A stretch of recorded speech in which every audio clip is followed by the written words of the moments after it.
የተሻለ ነገር ዛሬም ባዝን ለጊዜው በችግር አለ ለኔ የተሻለ ነገር አለ ለኔ የተሻለ ነገር አለ ለኔ የተሻለ ነገር ዛሬም ባዝን ለጊዜው በችግር አለ ለኔ የተሻለ ነገር።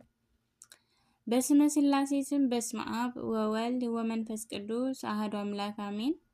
ሰላም ክርስቶስ ይብዛላችሁ። የኃያሉ የልዑል እግዚአብሔር ቤተሰቦች እንዴት አላችሁ? እንኳን በዕለቱ ታስበው ተከብረው ለሚውሉ የቅዱሳን ወርሃዊና ዓመታዊ ክብረ በዓል በሰላም አደረሳችሁ አደረሰን። እንዲሁም ለሰማዕቱ ቅዱስ ጊዮርጊስ እንኳን አደረሳችሁ። በስመ አብ ወወልድ ወመንፈስ ቅዱስ አሐዱ አምላክ አሜን።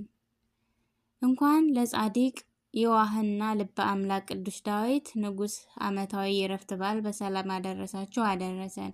ቅዱስ ዳዊት ልበ አምላክ ቅዱስ መጽሐፍ እንዲህ ይላል፣ እግዚአብሔር ለዳዊት በእውነት ማለ አይጸጸትም። መዝሙር 131 በቅንፍ 11።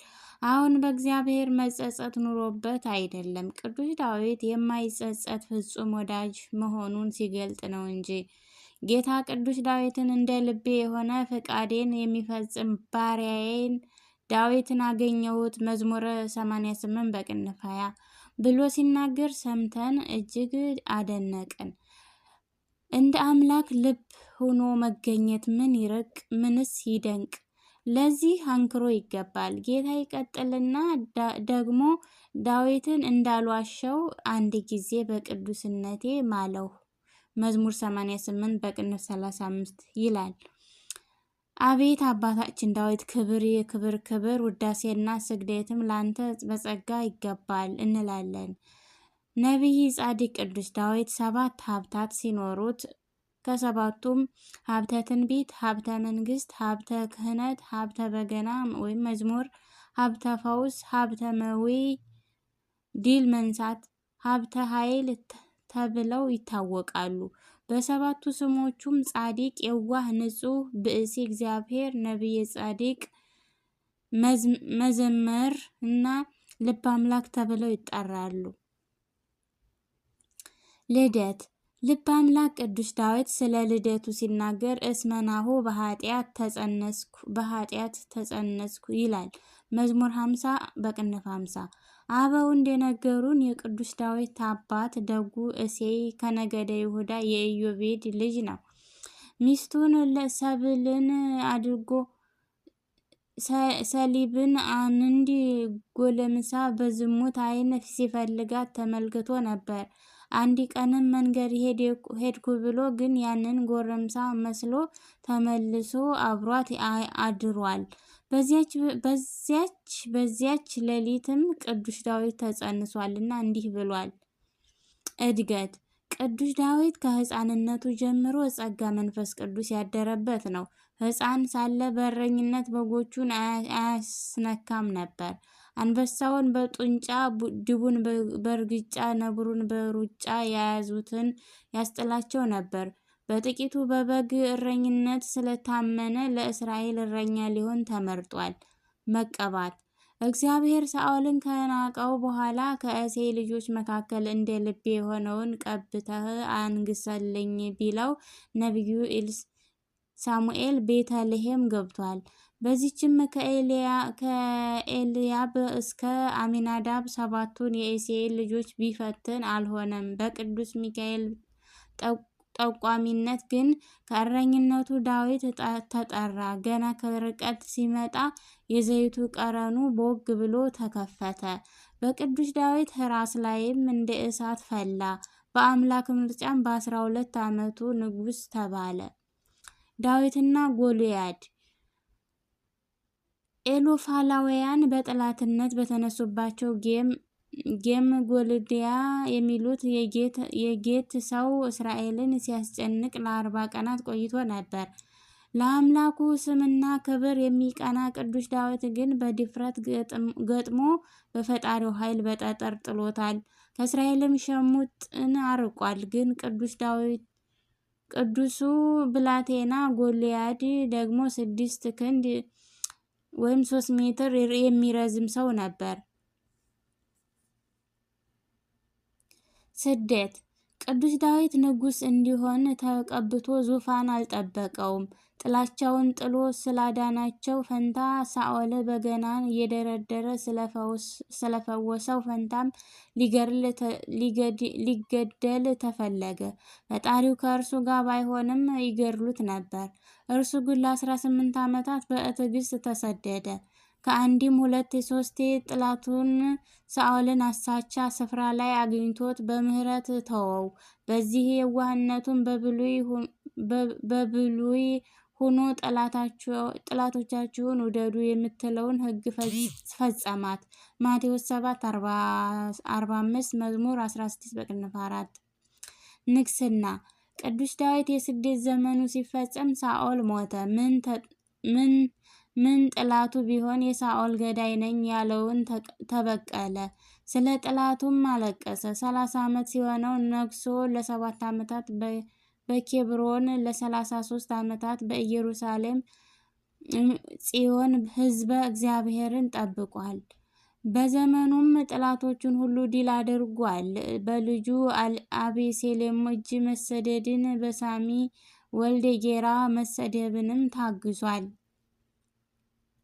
ንስሐ ቅዱሱ ንጉሥ ሁሉ ነገር የተሰጠው አባት ነው። ሁሉ ሕይወቱም ለእኛ ትምህርት ቤት ነው። ሰው ነውና የኦሪዮን ሚስት ቀምቶ ኦሪዮን አስገድሎ ነበር። ገዳዩን ነቢዩ ናታን በምሳሌ ሲነግረው ፍጹም ተጸጸተ። ማቅ ለብሶ አመድ ነስንሶ አለቀሰ። መሬትንም በእንባው ክንድ አራሳት። ሐረግ እስከ ማብቀልም ደረሰ። እግዚአብሔርም ንስሐውን ተቀብሎ ከፍ ከፍ አደረገው። በንስሐ ለምትገኝ ጸጋ ምሳሌ ሆነ። ነቢይነት በቤተ ክርስቲያን ትምህርት ቅዱስ ዳዊትን የሚያህል ነቢይ ወይም ምስጢር የበዛለት አልተገኘም። ከዓለም በፊት እንዲህ ነበር ብሎ ከዚያ ከስነ ፍጥረት እስከ ዳግመ ምጽአት የተናገረ እሱ ነው።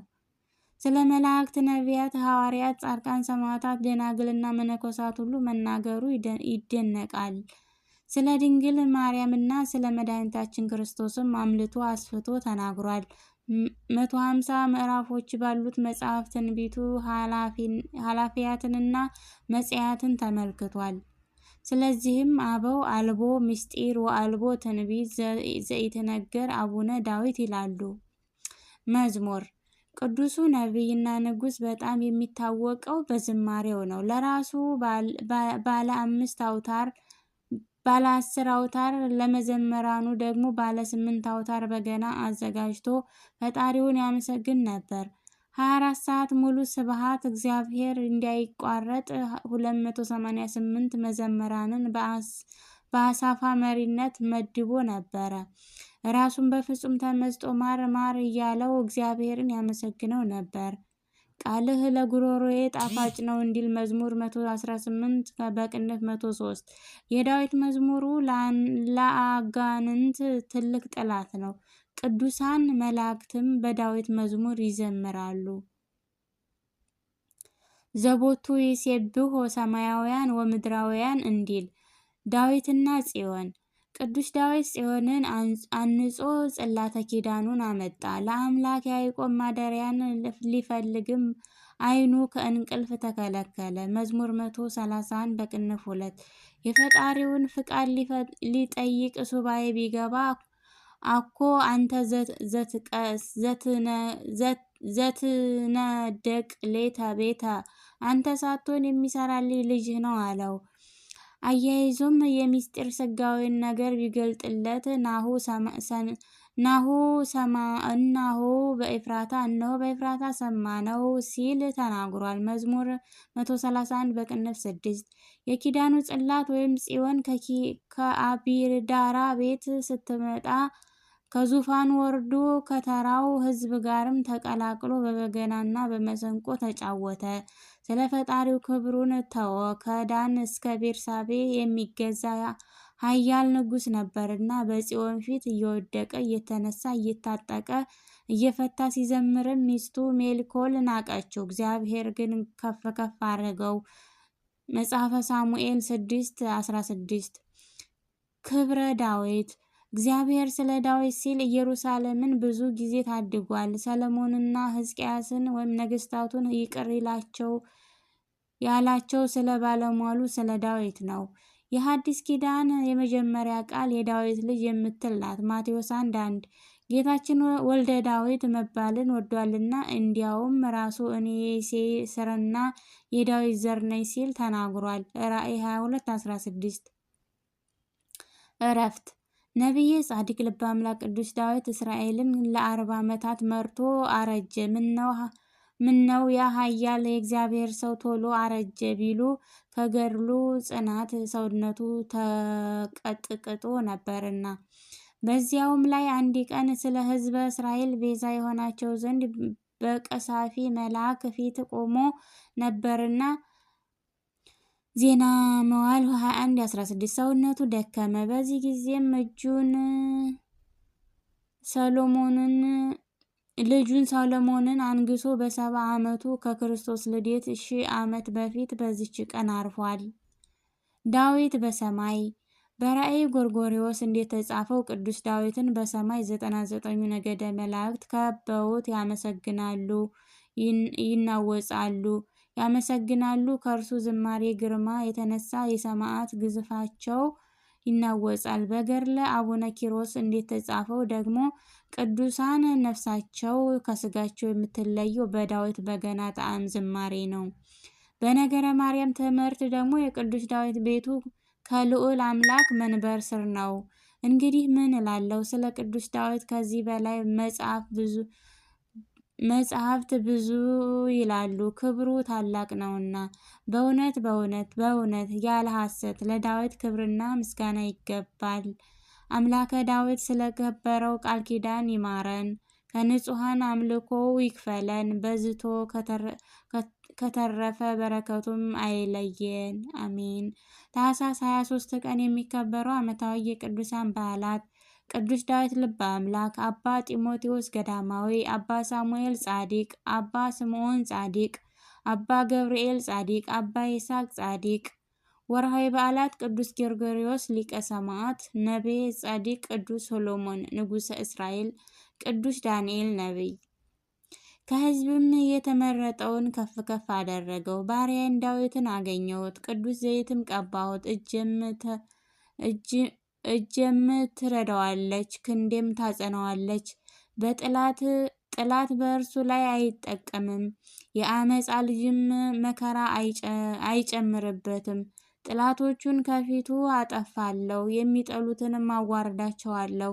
መዝሙር 88 በቅንፍ 20። አሜን። ስለ ቅዱስ ቃሉ የቃሉ ባለቤት አምላካችን ልዑል እግዚአብሔር ይክበር ይመስገን። አምላከ ቅዱስ ዳዊት አምላከ ሰማዕታት ቅዱሳን አገራችንን ሰላም ያደርግልን። የአባታችን የቅዱስ ዳዊት ረድኤት በረከት ይደርብን።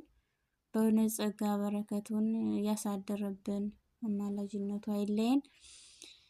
አሜን። ይሁን ይደረግልን። ሀገራችንን ሰላም ያርግልን። የተራቡ የተጠሙ ያዘኑ የተከዙ በተለያየ መከራ ስቃይ ውስጥ ያሉትን ወገኖቻችንን እግዚአብሔር አምላክ በቸርነት በምሕረቱ ይጎብኝልን። ሰላም፣ ፍቅር፣ አንድነትን ያድለን። አሜን። አቡነ ዘበሰማያት ይትቀደስ ስምከ ትምጻእ መንግሥትከ ወይኩን ፈቃድከ በከመ በሰማይ ከማሁ በምድር ሲሳየነ ዘለለ ዕለትነ ሀበነ ዮም ህድግ ለነ አበሳነ ወጌጋየነ ከመ ንሕነኒ ንህድግ ለዘአበሰ ለነ ኢታብአነ እግዚኦ ውስተ መንሱት አላ አድኅነነ ወባልሐነ እምኩሉ እኩይ እስመ ዚአከ ይእቲ መንግሥት ኃይል ወስብሐት ለዓለመ ዓለም። በሰላመ ቅዱስ ገብርኤል መልአክ ወእግዝእትየ ማርያም ሰላም ለኪ ድንግል በህሊናኪ ወድንግል በስጋኪ እመ እግዚአብሔር ጸባኦት ሰላም ለኪ ቡሩክት አንቲ እማንስት ወቡሩክ ፍሬ ከርስኪ ተፈሥሒ ፍሥሕት